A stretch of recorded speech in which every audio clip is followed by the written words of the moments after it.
بسم اللہ الرحمن الرحیم۔ شروع اللہ کے نام سے جو بڑا مہربان اور نہایت رحم فرمانے والا ہے۔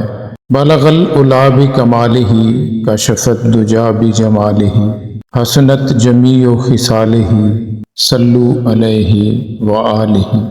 حضرت واصف علی واصف صاحب فرماتے ہیں کہ دعا کی زنجیر کھٹکھٹانا بھی قرب ہے۔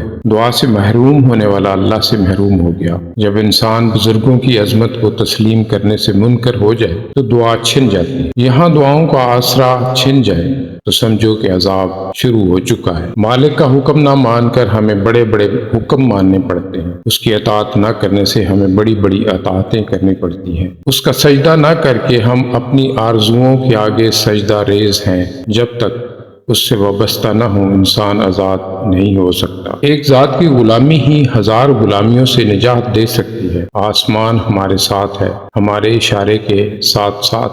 شرط یہ ہے کہ ہم اس کے ساتھ ہوں، یعنی مالک کے ساتھ ہو جائیں۔ زمین والے اس سے تعلق نہ رکھیں تو آسمان کی گرفت میں ہے، اور اگر زمین والے اس کے ہو جائیں تو آسمانوں کی وسعتیں گرد پا ہو جائیں۔ غیر یقینی حالات پر تقریریں کرنے والے کتنے یقین سے اپنے مکانوں کی تعمیر میں مصروف ہیں۔ پسندیدہ چیز سے جدا ہونا موت کے مترادف ہے۔ جن کی پسندیدہ چیزیں موت سے پرے ہیں ان کے لیے موت آسان ہے۔ جو دنیا کی چیزیں پسند کرتا ہے وہ تو یہاں ہی رہ جائیں گی، ان کے لیے موت مشکل ہے۔ ڈر اس کو ہوتا ہے جو اپنے لیے جیتا۔ جو کسی مقصد کے لیے زندہ ہو اسے کوئی ڈر نہیں۔